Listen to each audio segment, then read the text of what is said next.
ہندوؤں کے پنڈت بھی مسلمانوں کی حمایت میں بیان کر رہے ہیں، اور وہ سمجھ رہے ہیں کہ مسلمان نے توہین نہیں کی تھی، توہین کس نے کی ہے؟ ہندو نے، اس عورت نے۔ لیکن کیسا بدبخت ہے کہ یہاں بیٹھا ہوا انسان یہ کہہ رہا ہے نہیں نہیں ہندوؤں تمہیں بھی سمجھ نہیں آئی، پنڈتوں تمہیں بھی سمجھ نہیں آئی، مجھے سمجھ آ گئی ہے کہ سارا قصور کیدا سی؟ مسلمان کا۔ تو یہ کردار کس کا تھا؟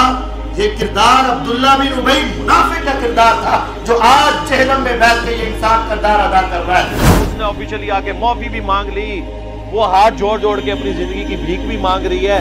وہ معافی نہیں مانگ رہی، بلکہ وہ تمہیں بہت بڑے پیمانے پہ آ کے تمہارے نبی کی توہین کے اوپر اپنے آپ کو جمانے کی بات کر رہی ہے۔ یا مسلمان قرآن کو چھوڑیں گے یا اس توہین کو قبول کریں گے، وہ یہ کہہ رہے ہیں۔ تو یہ پہلا مجرم تو وہ مسلمان ہے جو کسی کے ریلیجن کے بارے میں اس طریقے سے لائیو ٹی وی پروگرام کے اندر آ کے بات کرتا ہے۔ گویا کہ یہ کہنا چاہتا ہے وہ عورت کا قصور کوئی نہیں، سارا قصور کی ہے مسلمانہ کا، تو پھر جدو چھیڑو گے تو اگلا بدلا تو ملے گا۔ دنیا کے مسلمان نپور شرما کے خلاف کرتے رہے پردرشن، ادھر پاکستانی مولوی بولے نپور نے سچ بولا، پاکستان نے رچی تھی سازش، اب مولانا نے کھول دی پول، مولوی کی بات سن بوکھلا گیا ہے پاکستان۔ بھئی یہ تمہارا اپنا ہی مولوی ہے، یہ تمہارا یہ ہے، یہ مولوی ہے ہی نہیں، یہ عالم ہے ہی نہیں، یہ عبداللہ بن ابی کا کردار ادا کرنے والا ہے۔ یہ ایک مسئلے کی وضاحت کرنا ضروری ہے۔ جیسا کہ آپ اکثر سنتے ہیں، ہم آپ کی رہنمائی بھی کرتے ہیں کہ جہنم میں ایک شخص بیٹھا ہے جو ہمیشہ عبداللہ بن ابی کا کردار آج بھی ادا کر رہا ہے۔ اسلام کا لبادہ اوڑھ کر اہل اسلام، اہل پاکستان اور نبی ذی شان علیہ السلام سے غداری کر رہا ہے، اور یہ حقیقت ہے، آپ اس کو بڑا مت سمجھیں۔ صحابہ کی گستاخی کا مسئلہ ہو تو عبداللہ بن ابی اور اس کا کردار ایک ہے۔ امی عائشہ صدیقہ طاہرہ مطہرہ رضی اللہ عنہا کی ناموس اور عزت کا معاملہ ہو، عبداللہ بن ابی اور اس کا معاملہ ایک ہے۔ نبی کریم صلی اللہ علیہ وسلم کی گستاخی کا معاملہ ہو تو عبداللہ بن ابی اور اس کا معاملہ ایک ہے۔ وہ کیسے؟ اسلام کے اندر گستاخ رسول کی سزا سر تن سے جدا، اس کے اوپر اجماع اور اتفاق ہے، اور پوری امت مسلمہ اس کے اوپر اکٹھی ہے کہ گستاخ رسول کو جینے کا حق حاصل نہیں ہے۔ لیکن یہ شخص جہنم میں بیٹھ کے، بند کمرے میں بیٹھ کے اس اصول اور اس قانون کے خلاف اپنی زبان کھولتا ہے۔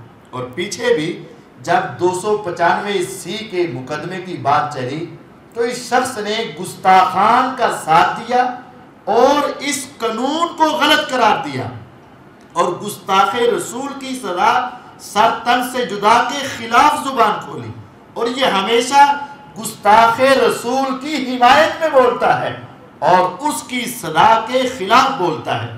اور اب بھی یہ ہوا کہ وہ اسی کردار کو ادا کر رہا ہے کہ انڈیا کی ایک عورت نے جب پیغمبر علیہ السلام کی گستاخی کی، اماں عائشہ صدیقہ طاہرہ مطہرہ کی توہین کی، قرآن اور حدیث کے معجزات کا مذاق اڑایا، تو سارا عالم مسلمان غیظ و غضب اور غصے کے اندر اکٹھے ہوئے، لیکن اس ظالم نے تب بھی اس گستاخ عورت کی حمایت کر دی ہے۔ یہ تو ایک سٹیٹمنٹ دی، اس کے بعد اس کے اوپر مقدمہ قائم ہوا، اس نے آفیشلی آ کے معافی بھی مانگ لی، وہ ہاتھ جوڑ جوڑ کے اپنی زندگی کی بھیک بھی مانگ رہی ہے، اور وہ جو سٹیٹمنٹ بھی دی اس نے وہ ریبٹل کے طور پر دی، جذبات میں آ کے۔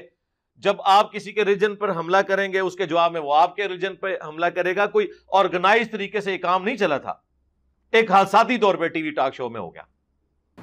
کہتا کیا ہے وہ جی اس عورت نے تو بس رد عمل کے طور پر آنن فانن بغیر کسی اس کی سوچ سمجھ کے اس نے رد عمل کے طور پر یہ کلمات کے۔ رد عمل کا مطلب بھلا کیا ہے کہ پہلے مسلمان نے ان کے مذہب کی گستاخی کی، ان کی توہین کی، تو اس نے اس کا رد عمل دے دیا، تو پھر قصور کس کا نکلا؟ مسلمان کا۔ گویا کہ یہ کہنا چاہتا ہے وہ عورت دا قصور کوئی نہیں، سارا قصور کی ہے مسلمانہ دا، تو پھر جدو چھیڑو گے تو اگلا بدلا تو ملے گا۔ گویا کہ حمایت کس کی کر دی؟ اس عورت۔ حقیقت کیا ہے؟ شاید اکثر لوگ اس سے واقف ہی نہ ہوں۔ حقیقت یہ ہے، یہ مسئلہ سمجھ لیں، ہندوستان کے اندر ایک مسجد ہے، مسجد میں ایک وضو خانہ ہے، اس وضو خانے میں ایک فوارہ لگا ہوا ہے۔ مسلمان یہ کہتے ہیں یہ ہماری مسجد، یہ ہمارا وضو خانہ، یہ ہمارا فوارہ ہے۔ ہندوؤں نے ایک کیس کیا ان کی عدالت میں، ہندو کیس کرنے والے، دعویٰ کرنے والے، ہندو کی عدالت میں ہندو کیس کرتا ہے کہ یہ ہماری شیولنگ ہے، یہ مسجد نہیں ہے، یہ وضو خانہ نہیں ہے، یہ فوارہ نہیں ہے، یہ مندر ہے اور یہ ہماری شیولنگ ہے۔ مسلمان کہتے ہیں نہیں یہ مسجد ہے، ہمارا وضو خانہ ہے، یہ ہمارا فوارہ ہے۔ وہ عورت کہہ رہی ہے کہ اس کو کہو کہ یہ شیولنگ ہے، وہ کہتا ہے یہ نظر آ رہا فوارہ، میں اس کو شیولنگ کیسے کہہ دوں؟ کیس تو لگا ہوا ہے، ہندو جج بھی آج تک یہ طے نہیں کر سکا کہ یہ شیولنگ ہے یا نہیں۔ فوارہ تو نظر آ ہی رہا ہے نا، وہ پانی پھینکنے والا فوارہ وہ تو نظر آ ہی رہا ہے۔ آج تک وہ ہندو اپنی عدالت میں اپنے دلائل دے کر اس کو شیولنگ ثابت نہیں کر سکے، اور ہندو جج بھی اس کو شیولنگ کہہ نہیں سکا، تو کیا نظر آ رہا ہے؟ فوارہ۔ تو مسلمان نے کہہ دیا یہ فوارہ ہے، اس عورت نے کہا نہیں اس کو شیولنگ کہہ، اس نے کہا میں کیسے کہہ دوں یہ فوارہ ہے؟ نہیں کہے گا تو تو ہماری گستاخی کر رہا ہے، لہذا اس نے نبی علیہ السلام کی گستاخی شروع کر دی۔ اس کا مطلب یہ ہے کہ لو جی فوارہ نظر آ رہا ہو، اس کو فوارہ کہنا یہ ان کے مذہب کی توہین ہے، یہ توہین ہے، اس کو توہین کہتے ہیں۔ اس کا رد عمل یہ ہوگا، اس کا مطلب تو پھر یہ ہوا کہ جو اس مسجد کو مسجد کہتے ہیں وہ مندر کی توہین کر رہے ہیں، جو اس کو فوارہ کہہ رہے ہیں وہ ان کی شیولنگ کی توہین کر رہے ہیں۔ پھر اگر وہ وہاں شیولنگ ہی کہہ دے تو مسلمانوں کا کیس کدھر گیا؟ مسلمان تو پھر خود ہی مان گئے کہ یہ ان کی جگہ ہے۔ اب یہ شخص ان کی حمایت میں کھڑا ہو گیا کہ نہیں جی تم نے شیولنگ نہیں کہا تو ان کے مذہب کی کیا ہو گئی ہے؟ توہین ہو گئی ہے۔ بندہ اس سے پوچھے کہ کوئی تیرے دروازے پہ کھڑا ہو کے کہہ دے یہ چرچ ہے تو تم کو نہیں میرا گھر ہے تو تینوں پھاڑ لیں، یا نبی کی گستاخی شروع کر دیں اور کہیں کہ تیری وجہ سے گستاخی ہو رہی ہے، تو نے اس کو چرچ نہیں مانا۔ کوئی تیرے دروازے پہ کھڑا ہو کے کہے یہ گرجا ہے، تو کہے نہیں میرا گھر ہے، اور وہ پیغمبر کی گستاخی شروع کر دے، تم کو ٹھیک ہے میری وجہ سے گستاخی ہوئی ہے؟ کیا یہ عقل میں آنے والی چیز ہے؟ اور غور کیجئے انڈیا کے ہندوستان کے ہندو بھی مسلمانوں کی حمایت میں کھڑے ہیں، احتجاج کر رہے ہیں۔ جے پی نڈا استعفے کے ساتھ ایک پتر لکھے دیش کے پردھان منتری کو، بہت بڑا ایشو ہے، مسلمانی ایشو ہے، اسلامک ایشو ہے۔ اس کے بعد وہ پتر ایکسپٹ کرے اور جا کے ودیش منترالیہ دوارا اجے ڈوبال کے دوارا وہاں پہنچائے کہ اس پارٹی نے معافی مانگی کہ آگے سے ایسے پروفیٹ محمد کے خلاف کچھ ہم نہیں بولیں گے، اور کوئی بھی، اور جتنے لوگوں کا نام آیا ہے ان کو کبھی نہ ٹکٹ دیا جائے نہ پد دیا جائے اور ان کو جیل میں ڈالا جائے۔ ہندوؤں کے پنڈت بھی مسلمانوں کی حمایت میں بیان کر رہے ہیں، اور وہ سمجھ رہے ہیں کہ مسلمان نے توہین نہیں کی تھی، توہین کس نے کی ہے؟ ہندو نے، اس عورت نے۔ لیکن کیسا بدبخت ہے کہ یہاں بیٹھا ہوا انسان یہ کہہ رہا ہے نہیں نہیں ہندوؤں تمہیں بھی سمجھ نہیں آئی، پنڈتوں تمہیں بھی سمجھ نہیں آئی، مجھے سمجھ آ گئی ہے کہ سارا قصور کیدا سی مسلمان کا۔ تو یہ کردار کس کا تھا؟ یہ کردار عبداللہ بن ابی منافق کا کردار تھا، جو آج جہنم میں بیٹھ کے یہ انسان کردار ادا کر رہا ہے۔ کیا وہ ہندو اپنے مذہب کے غدار ہیں، ان کو سمجھ نہیں آئی؟ کیا وہ پنڈت اپنے مذہب کے غدار ہیں، ان کو سمجھ نہیں آئی؟ اگر مسلمان نے ان کے شیولنگ کی توہین کی ہوتی تو پنڈت مسلمانوں کے ساتھ کھڑے نہ ہوتے، وہ ہندو مسلمانوں کے ساتھ مل کے احتجاج نہ کرتے، وہ ان کے ساتھ مل کے احتجاج کر رہے ہیں۔ کیا وہ اپنے مذہب کے غدار ہیں؟ نہیں، وہ اپنے مذہب کے تو وفادار ہیں، لیکن ان میں عقل اور انصاف کی تھوڑی سی چیز موجود ہے، وہ انصاف کے دامن کو تھامے ہوئے ہیں۔ لیکن یہ بدبخت کہہ رہا ہے کہ نہیں اے سارا کام مسلمانہ دی وجہ تو ہے۔ پھر وہ کہہ رہا ہے کہ لو جی وہ تو ہاتھ جوڑ کے معافی مانگ رہی ہے، جان کی امان چاہ رہی ہے، وہ تو بیچاری اپنی جان بچانا چاہ رہی ہے، تو یہ سارے مسلمان اس کے خلاف کھڑے، یہ پھر اس کی حمایت میں بول رہے ہیں، پھر اس کی حمایت میں۔ یہ سارا آپ اس کا سن سکتے ہیں، میں نے بھی سنا. اب وہ کیا معافی مانگ رہی, پتہ ہے کیا معافی مانگ رہی؟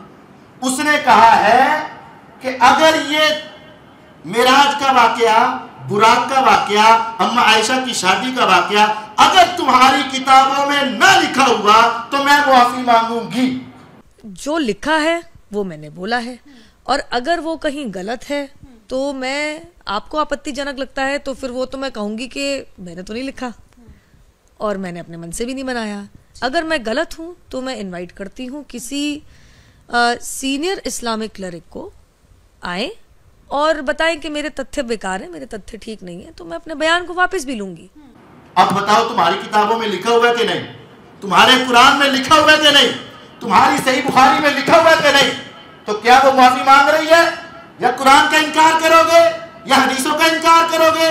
وہ معافی نہیں مانگ رہی, بلکہ وہ تمہیں بہت بڑے پیمانے پہ آ کے تمہارے نبی کی توہین کے اوپر اپنے آپ کو جمانے کی بات کر رہی ہے. یا مسلمان قرآن کو چھوڑیں گے یا اس توہین کو قبول کریں گے, وہ یہ کہہ رہی. پھر اس ظالم کی بدبختی کا عالم یہ ہے کہ جب بھی بولتا ہے اہل اسلام کے خلاف بولتا ہے, اور اس کی زبان کبھی ہندوؤں اور کبھی نبی کے دشمنوں اور صحابہ کے دشمنوں کے خلاف نہیں کھلتی ہے. آپ دیکھ لیں, سعودی عرب نے سب سے پہلے اس کے خلاف اٹیک کیا اور اس سے اپنے سفارتی تعلقات دوسرے معاملات کے اندر ذرا سختی دکھائی, تو یہ بول پڑا. سعودی عرب جو کر رہا ہے نا, یہ سیاسی طور پہ کر رہا ہے, اس کو ایسا نہیں کرنا چاہیے. گویا کہ اگر کوئی پیغمبر کی گستاخی کا نوٹس لے تو اس ظالم کی زبان ان کے خلاف بولتی ہے اور کہتا ہے سیاسی طور پہ لگے ہوئے نے.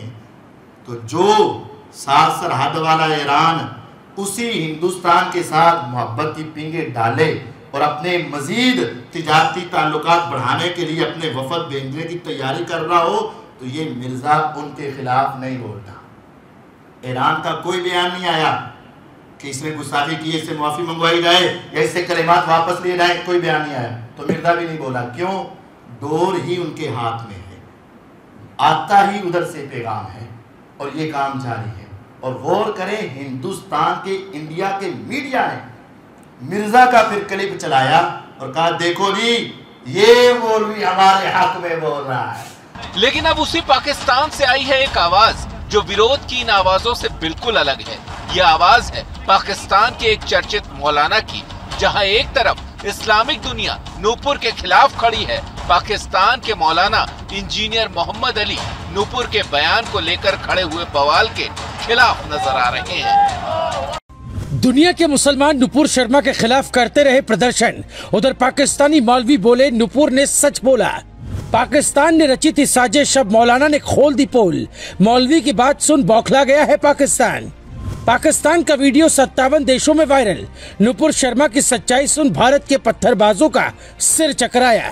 بھئی یہ تمہارا اپنا ہی مولوی ہے, یہ تمہارا ہی ہے, یہ مولوی ہے ہی نہیں, یہ عالم ہے ہی نہیں, یہ عبداللہ بن ابی کا کردار ادا کرنے والا ہے. اس کے تو اسلام پہ اب شک ہو رہا ہے, جو نبی کے گستاخوں کو پرموٹ کرے اور ان کا ساتھ دے. اور اس نے یہ کہا تھا قادیانیوں کو میں اس وقت تک کافر نہیں کہوں گا جب تک وہ مجھے کافر نہ کہیں گے, یعنی میں قادیانیوں کو بھی کلین چٹ دے رہا ہوں. اس نے کہا تھا الصارم المسلول علی شاتم الرسول, جو امام ابن تیمیہ نے کتاب لکھی تھی نبی کو گالی دینے والے کے لیے سونتی ہوئی تلوار سے اس کی گردن کاٹ کے رکھ دی جائے گی. یہ کہتا ہے میرا بس چلتا, اگر ابن تیمیہ زندہ ہوتا میں اس کتاب کے خلاف عالمی سطح پہ مقدمہ دائر کر دیتا کہ نبی کے گستاخی گردن کیوں اتار رہا.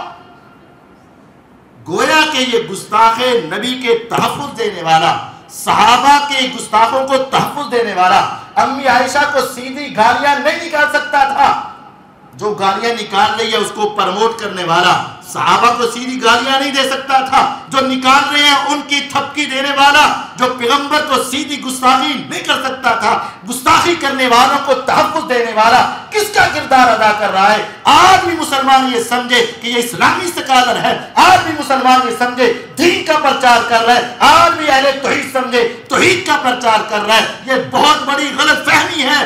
یہ عبداللہ بن ابی کی فوٹو کاپی تمہارے سامنے آج بیٹھی ہوئی ہے اور اسی کا کردار ادا ہو رہا ہے, یہ اسلام کا کردار ادا نہیں ہو رہا. خدا را اپنے آپ کو اور اپنی نسل کو اس فتنے کے بارے میں ذرا آگاہ فرما دیجئے گا، ورنہ تمہاری نسلیں بہت دور کی گمراہی میں پہنچ جائیں۔